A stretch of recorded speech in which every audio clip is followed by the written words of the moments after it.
May 1946, Lethbridge, Alberta, Canada. The spring air smelled like fresh grass and diesel fuel from the trucks outside. Inside the wooden office at Camp 133, 3 boys stood in a line. They wore German army uniforms that had faded from dark gray to the color of old dishwater. The wool hung loose on their thin frames. Their boots were scuffed and worn. Each boy kept his eyes down, staring at the wooden floor. The Canadian officer behind the desk was Captain William Henderson. He was 45 years old with gray at his temples and deep lines around his eyes. He had fought in the First War. Now he processed prisoners going home from the Second. He looked at the papers in front of him, then up at the 3 boys. The oldest was barely 17. The youngest 2 were only 16. Richter, Hans, Henderson said, reading from his list. Weber, Klaus, Schultz, Friedrich. He spoke slowly so they could understand his English. Your transport to Halifax leaves in 3 days, June 15th. From there you sail to Britain, then home to Germany. The boys did not move. The middle one, Hans Richter, had blonde hair that fell across his forehead. His hands were rough and calloused from farm work. He raised his head and looked directly at the captain. His blue eyes were steady. "We want to stay in Canada," Hans said. His English was broken but clear enough. "Please, sir, we do not go back."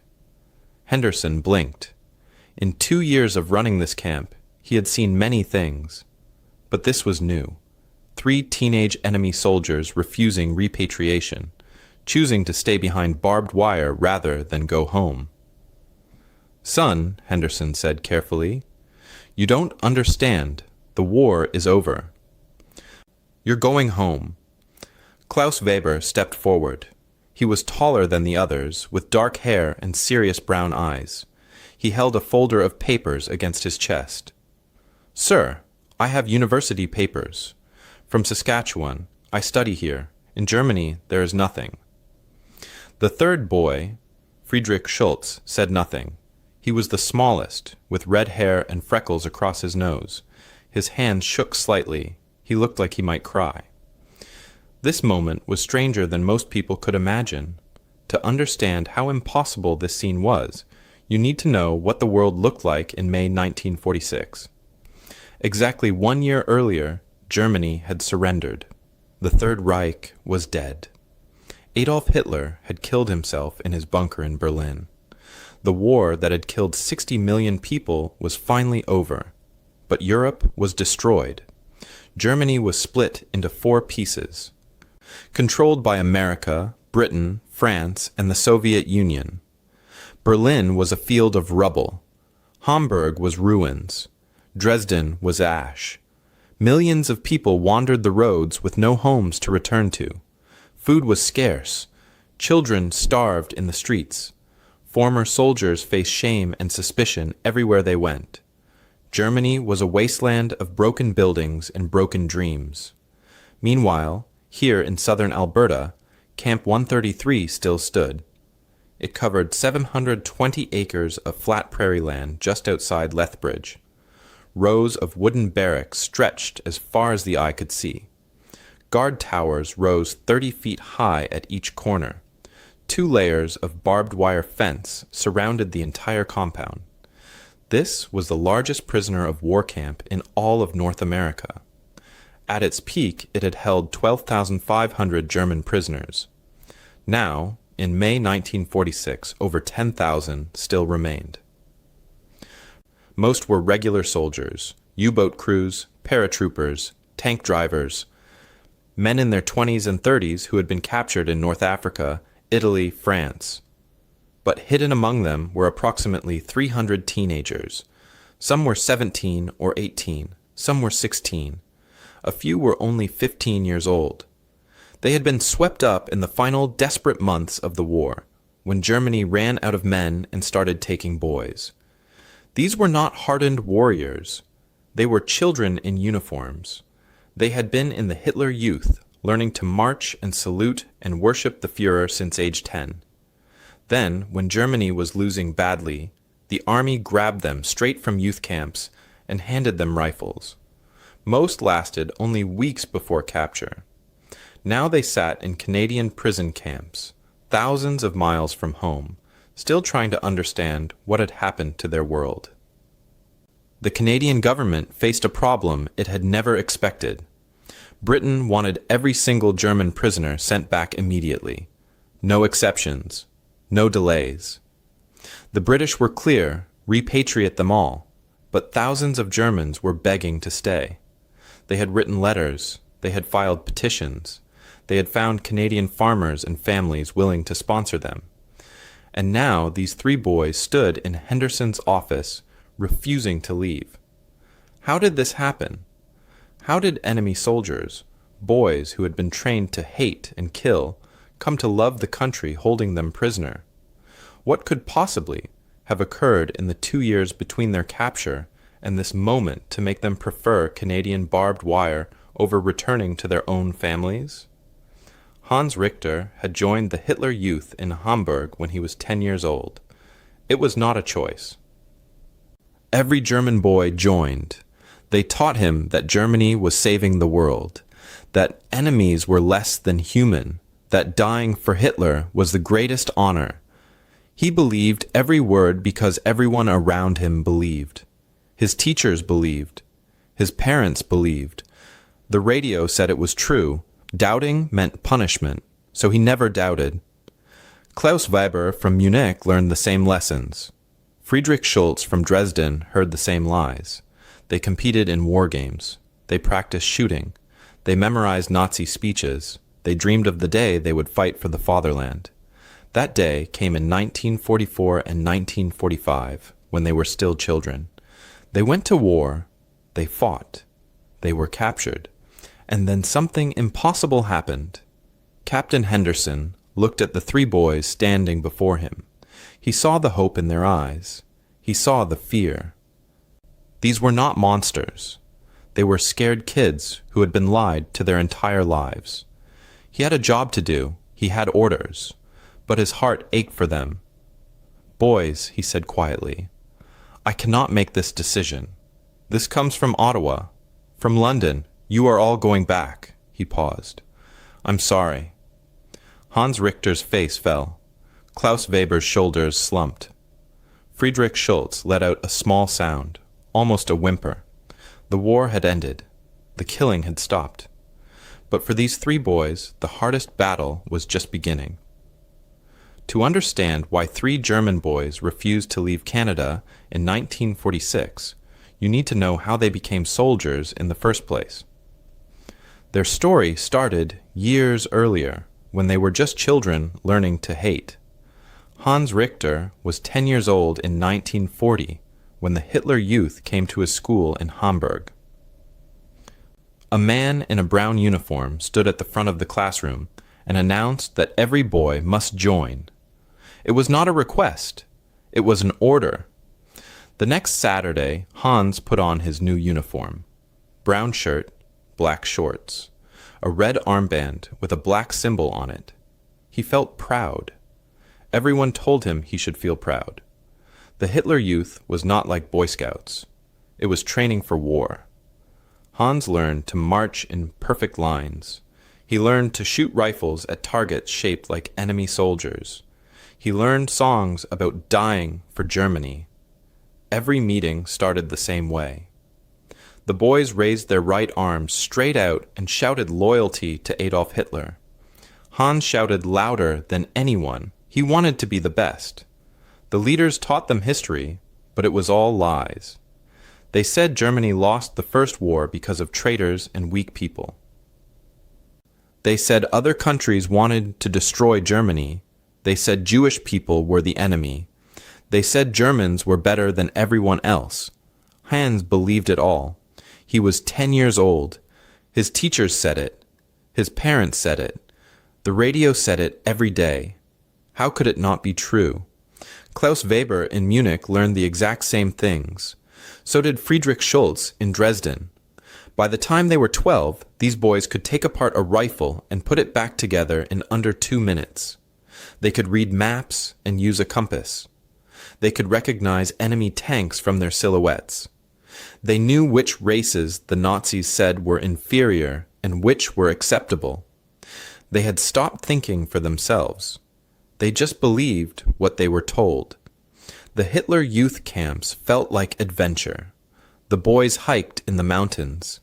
They competed in contests. They slept in tents and sang around campfires. But every song was about war. Every game practiced killing. Every story ended with a German hero dying gloriously for the fatherland.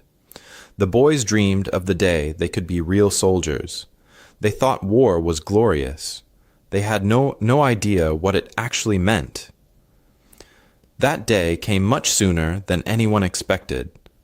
By late 1944, Germany was losing the war badly. The Americans had landed in France. The Russians were pushing from the east. German cities were being bombed every night. The army was running out of men, so they started taking boys. In October 1944, Heinz Richter turned 16. A letter arrived at his house. It said he was conscripted into the 12th SS Panzer Division Hitler Jugend, the Hitler Youth Division. 2 weeks later, he left Hamburg wearing a real Wehrmacht uniform. His mother cried. His father shook his hand and told him to make Germany proud. Hans climbed onto a truck with 40 other teenage boys. None of them had ever been in real combat. Most had never even left their hometowns. The war was nothing like the songs promised. Hans arrived at the front in December 1944, just as Germany launched its last big attack in Belgium, the Battle of the Bulge. It was winter. The temperature dropped to 10 degrees below zero. Snow fell constantly. Hans's unit dug foxholes in frozen ground. His hands went numb. His feet hurt from frostbite. He had not eaten a hot meal in 3 days. Then the fighting started. Artillery shells screamed overhead and exploded in bursts of fire and dirt. Machine guns rattled without stopping. Officers screamed orders that made no sense. Boys died in the snow, crying for their mothers. Hans fired his rifle at shadows in the trees. He had no idea if he hit anyone. He just kept shooting because everyone around him was shooting. Hans lasted 4 months. On February 23, 1945, British forces attacked his position near the German town of Kleve. Tanks rolled forward. Shells fell like rain. Hans's sergeant was hit by shrapnel and fell screaming. The boy next to Hans dropped his rifle and ran. Hans wanted to run too. But there was nowhere to go. A British soldier appeared around the corner of a destroyed building. He pointed his rifle at Hans.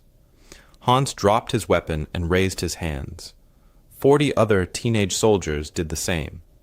They were boys pretending to be warriors, and they had lost. Hans was 16 years old and weighed 120 pounds. He still believed Germany would somehow win. He still believed Hitler would save them. Klaus Weber was captured 3 weeks later on March 15, 1945, when American forces crossed the Rhine River. Same story, different place. Fritz Schulz surrendered on May 2, 1945, in northern Germany. The war ended 5 days later. All 3 boys became prisoners. The British processed them through temporary camps in Europe. Then, because Britain had too many prisoners and not enough space, they put them on ships. The ships crossed the Atlantic Ocean to Canada. Hans, Klaus, and Fritz arrived in Halifax in the summer of 1945. They were tired, scared, and convinced they would be tortured or killed. Nazi propaganda had taught them that prisoners were treated terribly.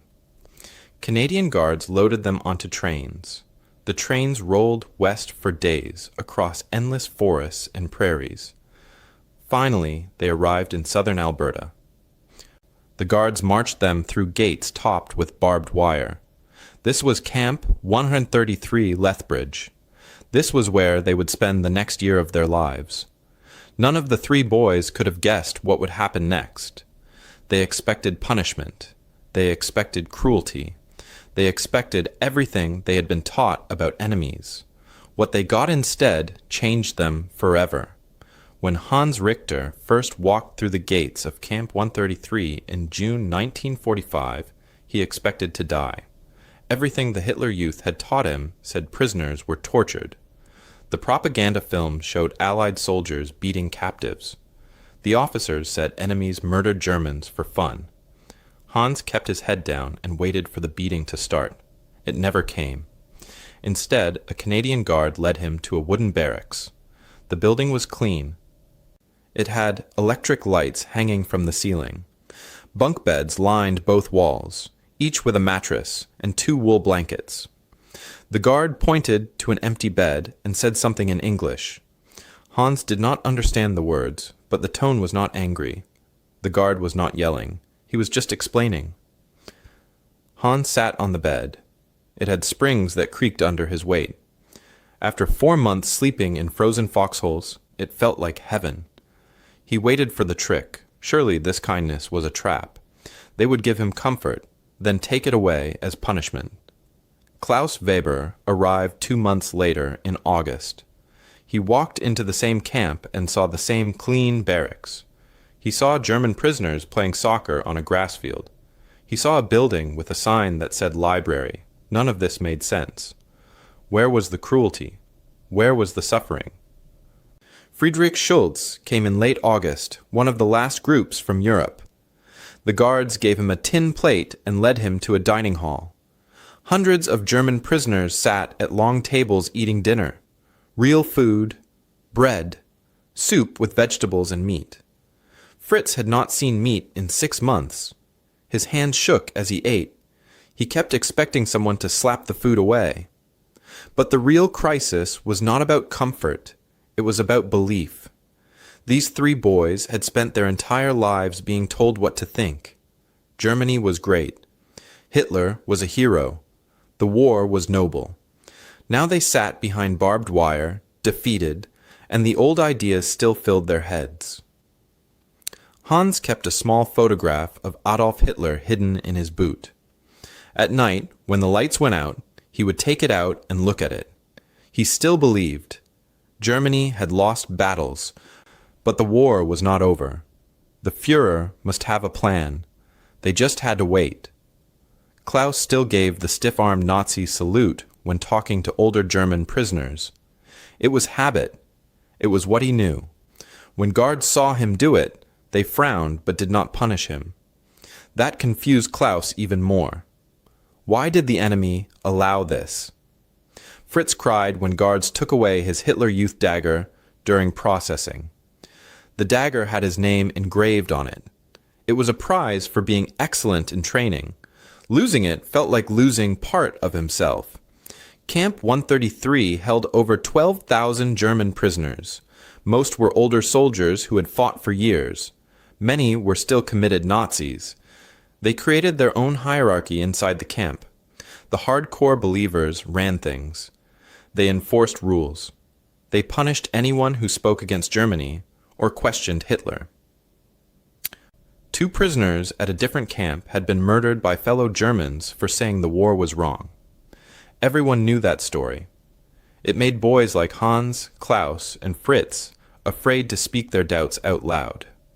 But doubts were growing.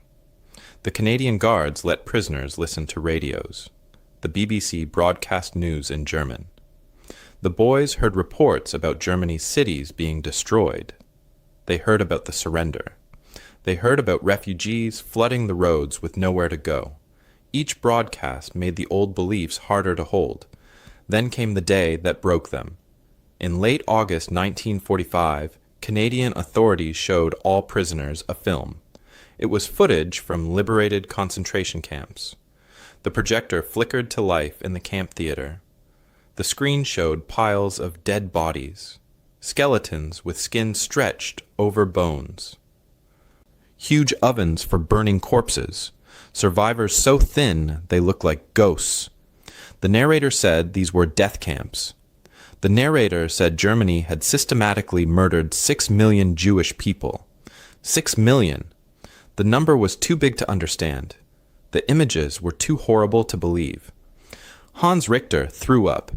He ran outside and vomited in the dirt behind the building. His whole body shook. Klaus Weber sat frozen in his seat, unable to move. Tears ran down his face. Friedrich Schultz made a small choking sound and covered his eyes with his hands. The guards said this was what Germany had done. This was what the boys had been fighting for. This was the truth behind all the noble speeches and patriotic songs. Hans walked back to his barracks in a daze. Everything he had believed was a lie. Every teacher had lied. Every leader had lied. The Führer was not a hero. He was a monster, and Hans had served him willingly. He had worn the uniform with pride. He had saluted and marched and fired his rifle, all for this. That night, Hans took the photograph of Hitler from his boot. He stared at it for a long time. Then he tore it into tiny pieces and threw them in the garbage. Klaus stopped giving the Nazi salute. Fritz stopped asking about his dagger. All three boys felt empty inside. If everything they had believed was false, what was true? Who were they? They were not heroes. They were not even soldiers. They were just scared children who had been used by evil men. The crisis went deeper than shame. It was about survival. Their cities were rubble. Their families were scattered or dead. Even if they went home, what future waited for them? What kind of life could a former Nazi child soldier have in a defeated, destroyed Germany? They were prisoners behind barbed wire in a foreign country. But that wire was starting to feel less like a cage and more like protection. Outside was a world that hated them. Inside was safety, food, and something they had never experienced before. People who treated them like human beings worth saving. The question was not whether they wanted to stay. The question was whether anyone would let them. The turning point did not happen all at once. It came in small moments scattered across months, like drops of water slowly filling a cup. Each drop changed the boys a little more, until one day they looked back and realized they were completely different people. For Hans Richter, everything changed on a farm. In October 1945, Canadian authorities announced that low-risk prisoners could work outside the camp. Farmers needed help with harvest. The government would pay prisoners 20 cents per day. Hans raised his hand to volunteer. Anything to get outside the barbed wire, even for a few hours. They assigned him to Joseph Kowalski's farm, 7 miles west of Lethbridge. Joseph was 55 years old with thick arms and a weathered face. His family had come from Ukraine in the 1920s, fleeing their own war. Joseph needed help bringing in wheat before winter came. On the first morning, a truck dropped Hans at the farm gate. Joseph walked out to meet him. Hans stood stiffly, waiting for orders. Joseph looked him up and down, then smiled. "You are just a boy," he said in accented English. "Come, we eat first."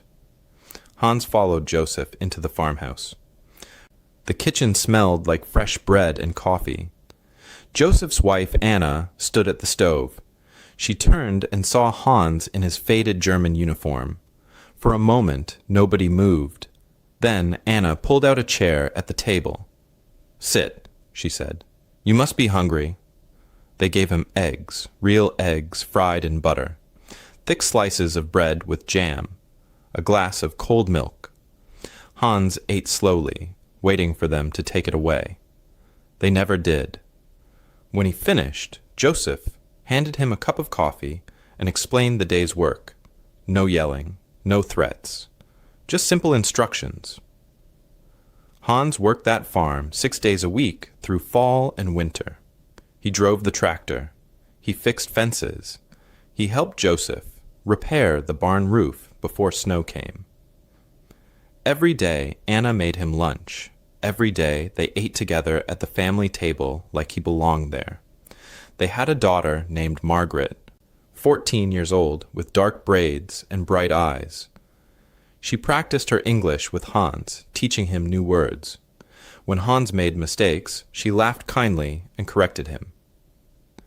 At the end of each day, Joseph paid him 4 Canadian coins, adding up to 20 cents. It was almost nothing, but it meant everything. Joseph was paying him like a worker, not treating him like property. One day in December, Joseph said quietly, "You are just a boy. This war was not your fault." Hans went back to his barracks that night and cried for the first time since capture. Klaus Weber found his transformation in a different place. In November 1945, camp authorities announced that prisoners could take university classes. The program worked with the University of Saskatchewan. Professors would grade their work by mail. Prisoners could study engineering, mathematics, languages, anything they wanted. Klaus signed up immediately. Before the war, he had dreamed of becoming an engineer.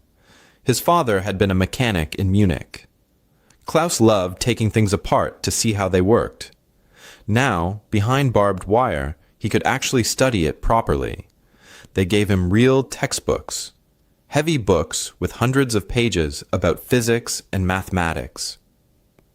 The camp set aside a heated room for studying. Klaus spent every free hour there, working through equations, drawing diagrams, teaching himself things he never learned in school. His first exam came back with a grade of 92%. The professor had written at the top, "Excellent work. Keep going." Klaus stared at those words for 10 minutes. Someone believed in him. Someone thought he had a future worth developing. In Germany, former Hitler Youth soldiers had no future. Here, people were helping him build one. Friedrich Schultz discovered something unexpected. Camp 133 had an orchestra. 30 German prisoners who had been professional musicians before the war. They practiced twice a week in the camp theater. One day, Fritz walked past during rehearsal and heard violin music drifting through the door. It was Beethoven, a piece his mother used to play. Fritz had studied violin since he was 6 years old. Both his parents were music teachers in Dresden. He had not touched a violin since being conscripted. He thought that part of his life was dead. But hearing that music awakened something in him. He asked the orchestra leader if he could join. The man handed him a violin and some sheet music. "Show me what you can do," he said. Fritz played. His fingers remembered what his mind had forgotten. The music poured out of him, and for 3 minutes he was not a prisoner or a former soldier. He was just a boy playing violin. The orchestra accepted him. They practiced Bach and Mozart and Brahms. The camp commandant even allowed them to perform concerts. Some were for prisoners only, but twice they played for people from Lethbridge. Fritz could not believe it. German prisoners performing for Canadian civilians whose sons had died fighting Germans. After one concert in February 1946, an older Canadian woman approached Fritz. She had white hair and kind eyes. "My son died at Normandy," she said quietly. Fritz's stomach twisted. He wanted to run, but she continued, "I came tonight because music belongs to everyone, not just one country. You played beautifully. Thank you." Fritz did not know what to say. This woman had lost her son to German bullets, yet she thanked him for playing violin. The grace of it was too much to understand. Hey, quick pause here. If you're listening right now, help me prove something wrong. My mother said I wouldn't even reach 1,000 subscribers, but I believe stories like these deserve to be heard, and look where we're at now, dreaming of 100,000 subscribers. Help me show her that these videos matter. Please subscribe to my channel Canadians at War, and let's keep breathing life into stories that were never meant to stay silent. Now, let's continue. In March 1946, Hans, Klaus, and Fritz met during Sunday recreation time. They had become friends, recognizing each other as the youngest prisoners in camp. They sat on a bench near the fence, watching snow melt in the spring sun. Hans spoke first. I do not want to go back to Germany. His voice was quiet but firm. Klaus nodded. My family's gone. Dresden is gone. There is nothing there. Fritz looked at his hands. My father is dead. My mother has nothing.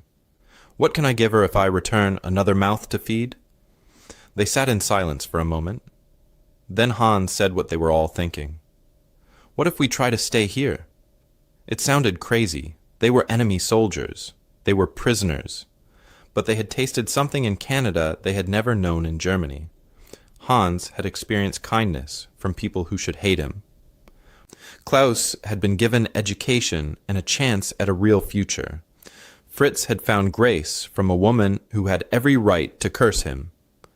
When they try to send us back, Klaus said slowly, we refuse. We ask to stay, Fritz added. We beg if we have to, Hans finished. They made a pact that afternoon. When repatriation came, they would not go quietly. They would fight to stay in the country that had shown them what they could become, instead of punishing them for what they had been. They whispered it in German, a promise to each other. We stay here, no matter what. None of them knew if it was possible. But for the first time since the war started, they had hope. And hope, they were learning, was worth fighting for. The repatriation orders arrived in early May 1946. A clerk posted lists on the wall outside the camp office. Hundreds of names in alphabetical order. Each name had a date next to it. The dates were all in June. Hans found his name halfway down the second page. Richter, Hans. June 15th. Klaus found his name on the same list. Weber, Klaus. June 15th. Fritz's was there too. Schultz, Friedrich. June 15th. All around them, prisoners reacted in different ways. Some cheered. They were finally going home after years behind wire. Others stood silent, staring at the lists like they were reading death sentences.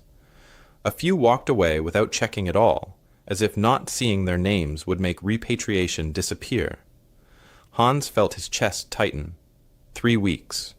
They had 3 weeks until the trucks came to take them to the train station.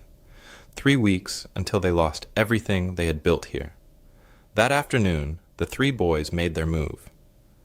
They asked to speak with Lieutenant Colonel James McLeod, the camp commandant. McLeod was a tall man with gray hair and a thick mustache. He had run Camp 133 since 1944. The guards said he was fair but strict. He followed the rules exactly. The boys stood in his office, nervous and sweating, despite the cool spring air. A translator stood beside McLeod's desk. Hans spoke in German, and the translator turned his words into English. Sir, we want to stay in Canada, Hans said. His voice shook, but held steady. We do not wish to return to Germany. We have sponsors. We have work. Please, let us stay. McLeod leaned back in his chair. He had expected this conversation. In the past month, hundreds of prisoners had made similar requests. Some were serious, some were desperate, all were impossible to grant. Hans pulled out a letter. It was written on plain paper in careful handwriting. Joseph Kowalski had written it himself. The letter said Hans was a good worker. It said Joseph's farm needed him. It said the Kowalski family would sponsor Hans for immigration and take responsibility for him. Joseph had even gone to his member of parliament to file the request officially. Klaus had his university transcripts. He spread them on McLeod's desk. Grades of 88, 92, 95 in engineering courses. A letter from a University of Saskatchewan professor saying Klaus showed excellent promise. Another letter from a Lethbridge factory owner saying he would hire Klaus as an apprentice if allowed. Fritz had a letter from the conductor of the Lethbridge Symphony. It said Fritz played violin beautifully and would be welcomed as a member if he could stay. It was signed by 3 other musicians who had heard him play. McLeod looked at the papers spread before him. He rubbed his forehead. When he spoke, his voice was gentle but firm. Boys, he said, waiting for the translator to catch up. "I understand what you're asking. I can see you have worked hard here. I can see people have spoken well of you." He paused. "But this decision is not mine to make. The British government has ordered all prisoners returned. Canada has agreed. The law requires repatriation." "But, sir," Klaus said desperately, "Germany has nothing for us. No homes, no schools, no future." "I know," MacLeod said quietly. "I'm sorry, but I have my orders. You will be on the June 15th transport." The boys left his office with heavy hearts, but they did not give up. They wrote letters to everyone they could think of. Hans wrote to Joseph Kowalski, begging for help. Klaus wrote to his university professors. Fritz wrote to the symphony conductor. They contacted the Red Cross. They asked other prisoners who had lawyers to file petitions. Joseph Kowalski did everything he could. He drove to Lethbridge and went to the office of his member of parliament. He explained about Hans, about how the boy had worked his farm faithfully for 6 months, about how he needed the help. The politician listened politely and said he would look into it. Joseph wrote letters to the immigration department in Ottawa. He told them Hans deserved a chance. Other farmers did the same for other prisoners. Hundreds of Canadians wrote letters supporting German POWs who had worked for them. They said these men were good workers. They said the country needed labor. They said these prisoners had proven themselves trustworthy. But the public was split. The Lethbridge Herald printed editorials on both sides. One writer argued that prisoners who had worked hard deserved consideration. Canada's economy was growing fast. Immigration could help. These men had shown they could contribute. But other voices were louder and angrier. Letters poured into the newspaper office. One woman wrote, "My son died, fighting these people at Normandy. Now you want to let them stay in his country? Never." Another said, "They were Nazis. They do not deserve Canadian citizenship." A veteran wrote, "I lost 3 friends to German bullets. Letting them stay is a slap in the face to everyone who served." The Canadian Legion held its annual meeting and passed a resolution. No German prisoners should be allowed to stay. None. The members voted almost unanimously. These were men who had fought in the trenches, who had seen friends die, who had suffered in combat. They could not forgive. But some veterans disagreed. One man from Calgary wrote to the Herald, "I fought in Normandy. I saw terrible things. But these boys are not responsible for Hitler's crimes. They were children, lied to and used. Give them a chance." His letter got shouted down by 100 others calling him a traitor. Hans, Klaus, and Fritz watched this debate from behind barbed wire. They had no vote, no voice. They could only wait and hope while Canadians argued about their fate. Inside the camp, reactions from fellow prisoners were mixed too. Some of the hardcore Nazis called the boys traitors. One older soldier spat at Hans in the dining hall. "Verräter," he hissed. "Traitor." He said real Germans would be proud to return home and rebuild the fatherland. Staying in an enemy country was shameful, but others understood. Rudolf Rees, a former U-boat sailor who had worked on the Kaser farm near Lethbridge, pulled Hans aside one evening. "You are smart," Rees said quietly. "Germany has nothing for us now? If I could stay, I would too." Years later, Rees would do exactly that, returning to Canada as an immigrant. The days crawled by. May turned into early June. The boys kept hoping for a miracle. Maybe the government would change its mind. Maybe the letters would work. Maybe someone would fight for them.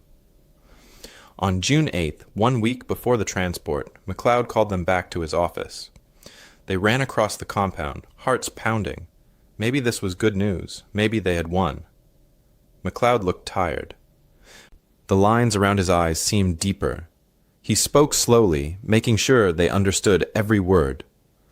"I have received the final answer from Ottawa," he said. "All prisoners will be repatriated as planned. No exceptions. The British government insists. You three will leave on the June 15th transport to Halifax. From there, you sail to Britain, then to Germany." He paused, watching their faces crumble. "I am truly sorry, boys. I wish I could do more." Haynes felt like the floor had dropped out from under him. He grabbed the edge of McLeod's desk to stay standing. Klaus stared straight ahead, his face blank with shock. Fritz made a small, choking sound and covered his mouth with his hand. They walked out of the office into bright June sunshine. The sky was clear and blue. Birds sang in the trees beyond the fence. It was a beautiful day. But none of them noticed. That night, Fritz played his violin in the barracks. He chose a sad German folk song his mother had taught him years ago. The melody was slow and mournful. Every prisoner in the building stopped talking and listened. The music said everything the boys could not put into words. They were losing the only home they had ever truly known, and there was nothing they could do to stop it. The story of three boys refusing to leave Canada was part of something much bigger. Hans, Klaus, and Fritz did not know it, but they were caught up in a problem the Canadian government never expected to have. The problem was simple. Their prisoner of war camps had worked too well. When Britain first sent German prisoners to Canada in 1940, the plan was basic. Keep them far from Europe where they could not escape back to Germany. Feed them, house them, guard them. Follow the Geneva Convention rules about treating prisoners fairly. That was it. Nobody planned for what actually happened. Of the 35,000 German prisoners held in Canada during the war, 6,000 asked to stay when it ended. 6,000 men who wanted to become immigrants instead of going home. This was not a small number. This was not a few special cases. This was nearly 1 in every 5 prisoners choosing Canada over Germany. How did this happen? The answer lay in decisions Canadian authorities made years earlier. Decisions that seemed simple at the time, but changed everything. In 1940, when the first prisoners arrived, Canada faced a choice. They could run brutal camps that barely met minimum standards, or they could follow the Geneva Convention strictly and treat prisoners with real dignity. Canada chose dignity. Then they went even further. They offered education, university classes by mail. Prisoners could study engineering, languages, mathematics, anything they wanted. One prisoner later said he finished top of his class in Germany after the war because of the education he got in a Canadian POW camp. They allowed work. By 1944, over 11,000 prisoners worked outside the camps. They cut trees in forests. They harvested crops on farms. They worked in factories. The government paid them small wages, 20 cents per day. It was not much, but it was payment. It was respect. They encouraged recreation. Camps had orchestras, theater groups, sports teams. Prisoners played soccer on grass fields. They performed concerts. They built libraries with thousands of books. Some camps were nicer than the barracks Canadian soldiers lived in. Most importantly, Canadian authorities started a program to change how prisoners thought. They called it re-education, but really it was just showing prisoners the truth. Guards let them listen to uncensored radio broadcasts. They showed them newspapers with real news, not propaganda. They screened films from liberated concentration camps, forcing prisoners to see what Nazi Germany had actually done. The goal was not punishment, it was transformation. Canadian authorities believed you could not defeat an evil idea just by defeating its army. You had to defeat the idea itself. You had to show people there was a better way to live. And it worked, almost too well. Prisoners compared life in Canadian camps to life in Germany before the war. Many came from poverty and unemployment. They remembered the chaos of the 1920s, the hunger, the desperation that made Hitler's promises seem attractive. In Canada, they saw prosperity. They saw democracy working. They saw people who were not crushed by fear or controlled by lies. The economic impact was huge. Canada needed workers desperately. Most Canadian men were overseas fighting. Farms needed harvest help. Factories needed hands. German prisoners filled those gaps. Farmers especially loved the arrangement. Many prisoners came from farms themselves. They knew the work. They were reliable and skilled. Men like Joseph Kowalski wrote letters praising their German workers. They asked for specific prisoners by name. They offered to sponsor them for immigration. Hundreds of Canadian farmers did the same thing. They saw these prisoners not as enemies, but as good workers who could help build the country.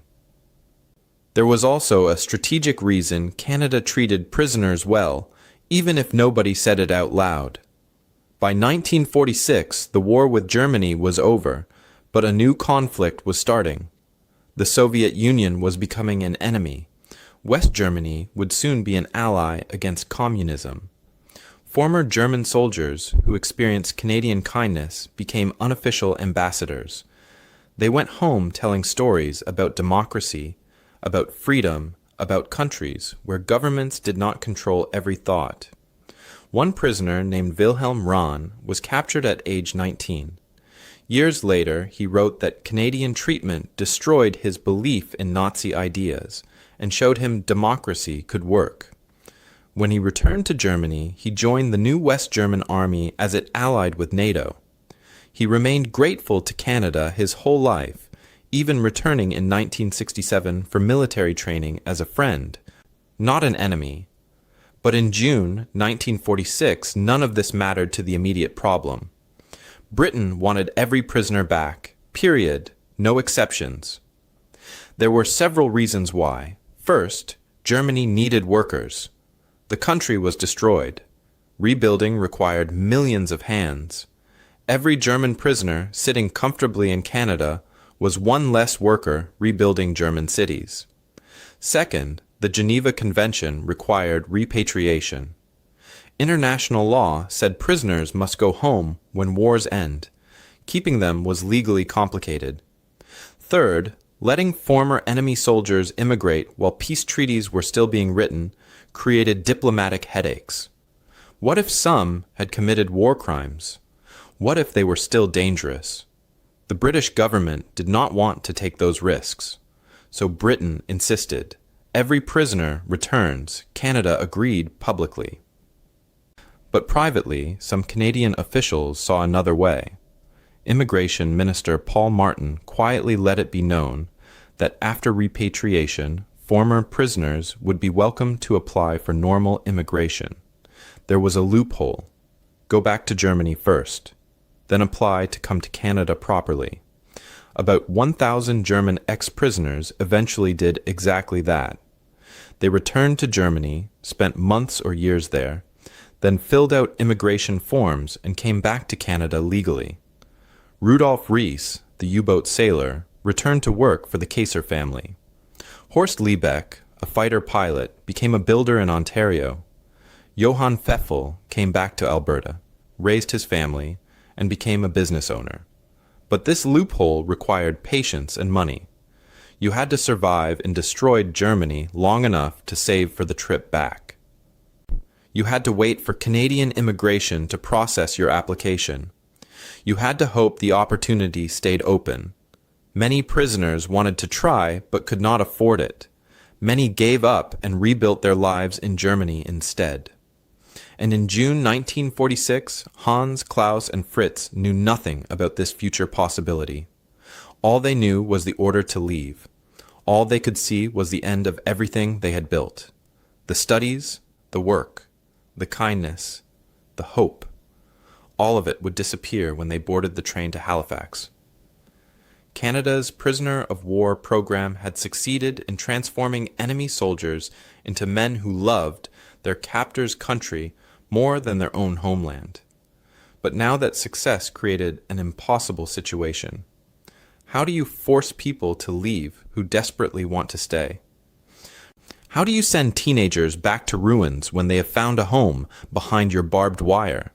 The Canadian government had no good answer. They had orders to follow, laws to obey, Britain to satisfy. So they did what governments often do when faced with impossible choices. They followed the rules and hoped somehow it would work out for the best. They told themselves these prisoners could come back later through proper channels. They told themselves they had done all they could. But none of that helped three boys packing their few belongings in a Lethbridge barracks, knowing they had 1 week left before losing everything. The final week at Camp 133 felt like watching a clock count down to something terrible. Hans spent his days writing letters. He wrote to Joseph Kowalski, thanking him for changing his life. He wrote to Lieutenant Colonel MacLeod, one last plea for mercy that he knew would go nowhere. He wrote to his mother in Hamburg, warning her he was coming home but would not stay long. He promised to find a way back to Canada somehow. Klaus packed his few possessions into a canvas bag. University textbooks from Saskatchewan, certificates showing he had completed engineering courses with top marks, a photograph of the camp orchestra. These were proof he had become someone new, someone with skills and knowledge. He wrapped them carefully, hoping they would mean something in Germany, even though he knew they probably would not. Fritz played his violin every night that last week. He chose pieces that meant something. Beethoven, Bach, Mozart. The music his mother had taught him before the war destroyed everything. The other prisoners gathered to listen. Even some of the guards came to stand quietly outside the barracks. Everyone knew what the music meant. It was goodbye. On June 13th, 2 days before departure, Joseph Kowalski came to the camp one final time. Regulations said civilians could not enter the compound, so he stood outside the fence. Hans walked across the yard to meet him. Wire separated them, but Joseph reached his thick, calloused hand through and gripped Hans's fingers. "You worked hard for me," Joseph said, his English slow and careful. "You are a good boy. Not your fault what happened." He paused, making sure Hans understood every word. "When things get better, you come back. We sponsor you. You have a home here." Hans tried to speak, but could not. Tears ran down his face. He nodded, squeezed Joseph's hand once more, then walked away before he completely broke down. June 15th arrived with bright sunshine and clear skies. Morning roll call happened as always. Then guards called out names from a list. Richter, Weber, Schultz, 300 other names. All the prisoners scheduled for this transport. They lined up with their bags and marched to waiting trucks. The trucks drove them to the Lethbridge train station. A long train waited, made up of old passenger cars with wooden seats. Guards directed prisoners into the cars, 50 men to each one. Hans, Klaus, and Fritz stayed together. They found seats near a window and watched Lethbridge disappear as the train pulled away. The journey to Halifax took 4 days. The train rolled east across endless prairie, past fields of wheat turning gold in summer sun, past small towns with church steeples and grain elevators, past forests so thick you could not see through them. This was Canada, the country they had learned to love, passing by outside the window 1 mile at a time. Most prisoners felt relief. They were finally going home after years away. They talked about seeing families again, about rebuilding, about the future. But Hans, Klaus, and Fritz stayed quiet. They stared out windows and said little. At Halifax, guards marched them onto a ship, the RMS Mauritania, a huge ocean liner converted to carry troops and prisoners. They went below, decked to sleeping areas packed with bunks stacked 3 high. The air smelled like oil and salt water. The ship's engines rumbled under their feet. The crossing took 6 days. The Atlantic Ocean stretched forever in all directions. Gray water under gray sky. Hans got seasick the first 2 days and could barely eat. Klaus spent hours on deck watching waves, thinking about what waited in Germany. Fritz found a quiet corner and read one of his textbooks, over and over, like studying could somehow keep the future away. They landed in Britain on June 27th. British soldiers processed them through a camp, checking names against lists, sorting them by where they came from.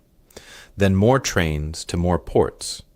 Finally, in early July, they crossed into Germany. Hans arrived in Hamburg on July 3, 1946.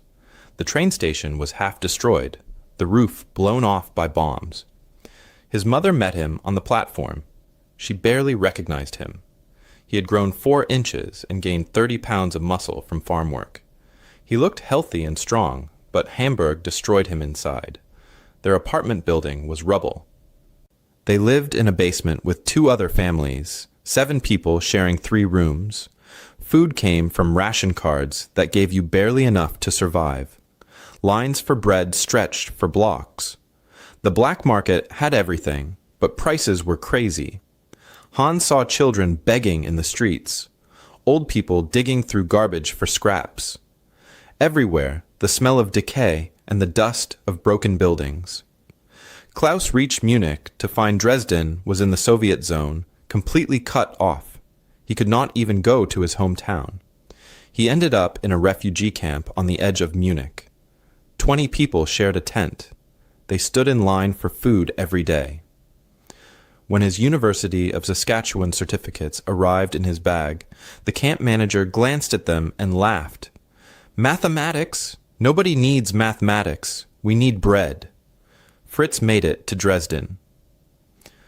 The city he remembered was gone, 75% destroyed by firebombing in February 1945. Block after block of ruins. His family's house was ash. His mother had survived, but looked like a ghost. His father had died in a Soviet prison camp. The beautiful violin his parents had given him for his 10th birthday was destroyed. Everything that made up his old life was simply erased. All 3 boys felt the same crushing weight. This was Germany now. This was what they had left Canada for. This was home, except it felt like nowhere. But Hans remembered Joseph's words, "Come back, you have a home here." Those words became his light in the darkness. In 1948, when things stabilized enough, Hans applied for Canadian immigration. He filled out every form. Joseph Kowalski wrote a letter promising work and sponsorship. In March 1949, approval came. Hans was 20 years old. He sailed to Canada, took a train to Lethbridge, and walked on to the Kowalski farm. Joseph met him at the gate and said, "Welcome home, son." Klaus applied in 1950. He finished his engineering degree at the University of Alberta, married a Canadian woman, and raised 4 children in Edmonton. He never went back to Germany. But Fritz never made it. His trauma ran too deep. He drank to forget. He could not rebuild. In 1958, age 29, Friedrich Schultz died in Dresden from liver failure. Before he died, he told his sister, "The happiest I ever was playing violin in Canada. I should have found a way back." Today, if you drive outside Lethbridge, Alberta, you will find almost nothing left of Camp 133. The barracks are gone. The guard towers are demolished. The double fence of barbed wire was torn down in 1947. The land went back to being prairie, just grass and sky like it was before the war. But there is a small monument. It sits on a quiet roadside where the camp entrance used to be. The stone is gray granite with words carved into it.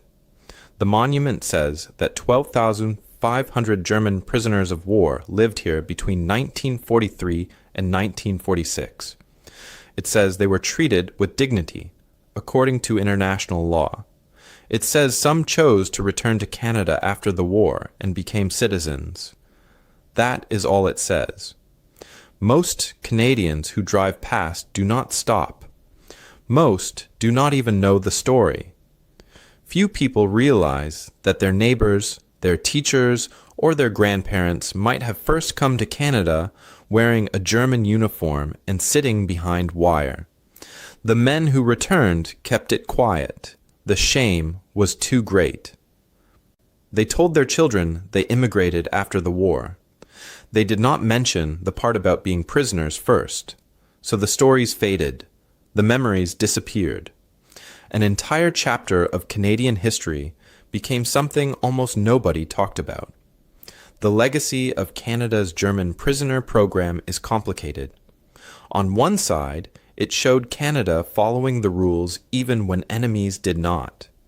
Canadian prisoners in German camps faced harsh treatment. Canadian prisoners in Japanese camps suffered terribly. Thousands died from starvation, disease, and brutality. But Canada chose the moral high ground. They treated German prisoners according to the Geneva Convention, even when Germany broke those same rules. This decision came from Canadian values. The country believed in fairness and law. They believed even enemies deserved basic human dignity. When Britain wanted to send prisoners to Canada in 1940, some Canadians worried. What if they escape? What if they cause trouble? But the government decided that doing the right thing mattered more than taking the easy path. On the other side, the program created painful tensions that never fully healed. Canadians who lost sons fighting Germans could not easily accept former enemies as neighbors. When those 1,000 ex-prisoners returned as immigrants in the late 1940s and 1950s, some communities welcomed them. Others did not. The Canadian Legion opposed it loudly. Veterans groups said letting former German soldiers become citizens was an insult to everyone who fought. Even today, when historians talk about this story, reactions are mixed. Some say Canada showed wisdom and mercy. Others say the country was too soft on people who had served evil. There is no simple answer. The truth holds both things at once. Canada was right to treat prisoners humanely, and Canadians were right to feel hurt and angry about it. But perhaps the deepest legacy is what the story teaches about change. Hans Richter was not a real person, but he represented hundreds of real boys. Boys who joined the Hitler Youth at 10 years old because they had no choice. Boys who believed Nazi lies because everyone around them believed. Boys who went to war as teenagers and were captured before they truly understood what they were fighting for. These were child soldiers, victims of propaganda. They had genuinely believed Germany was right. They had fired weapons in combat. They had been taught to hate. Yet, in just 2 years behind Canadian wire, surrounded by kindness they did not deserve and truth they had been denied, they changed completely. By 1946, they were not Nazis. They were traumatized boys trying to survive and build futures. This raises hard questions. At what age does a person become responsible for their choices? Were 16-year-old soldiers guilty of Germany's crimes, or were they victims too? If a teenager grows up in a system that controls every thought, can they be blamed for believing lies? And if they made terrible choices, can they be saved? Canada answered by offering second chances. The existence of 1,000 German ex-prisoners becoming Canadian citizens says something important. It says Canada believed people could change. It says environment shapes character. It says mercy matters more than revenge. Modern researchers studying Camp 133 point to it as an early example of changing how people think. Canadian authorities did not just lock up Germans. They actively worked to change their beliefs through education, truth, and kind treatment. The success was remarkable. interviews with returned prisoners showed most had completely rejected Nazi ideas by 1946. The program influenced how democracies deal with extremism. You cannot defeat a dangerous idea just by defeating its army. You have to defeat the idea itself. You have to show people a better way. Canada proved this works, even with people who seemed impossible to reach. There are small memorials beyond the Camp 133 marker. In Edmonton, a plaque honors immigrant contributions. Some ex-prisoners' names appear on it. In southern Alberta, families still tell stories of German workers who became part of their communities. Scattered across Canada are 67 gravesites of German prisoners who died in captivity. The Canadian government maintains them with the same care as Canadian war graves. Even in death, Canada kept its promise of dignity. The story ends with words that could have been spoken by any of those boys who came back. Imagine Hans Richter in 1985, age 56, sitting in his farmhouse near Lethbridge. His interviewer asks how he could love the country that held him prisoner. Hans thinks for a moment, then speaks. People ask me that question a lot. I tell them, Canada did not imprison me. Hitler did. Hitler and his lies put me behind that wire. Canada freed me, not just from the fence, but from everything I'd been taught, from the hate, from the lies, from the worst parts of myself. He pauses, looking out the window at fields of wheat turning gold under the summer sun. I came here as an enemy child soldier. Canada gave me the chance to become a man. That is a gift I could never repay. This is what makes the story remarkable. Boys refused to leave because they understood something many Canadians did not fully see. Their country had shown what a nation at its best could be: firm but fair, victorious but merciful, strong enough to defeat enemies, and confident enough to transform them into neighbors. The war ended in 1945, but for boys like Hans, Klaus, and Fritz, it did not truly end until they stood on Canadian soil again as free men. They chose the country that once held them captive because it had shown them what freedom actually meant. Not freedom to do whatever you want, but freedom to become whoever you could be. That lesson echoes forward through time, quiet but important, waiting for anyone willing to listen,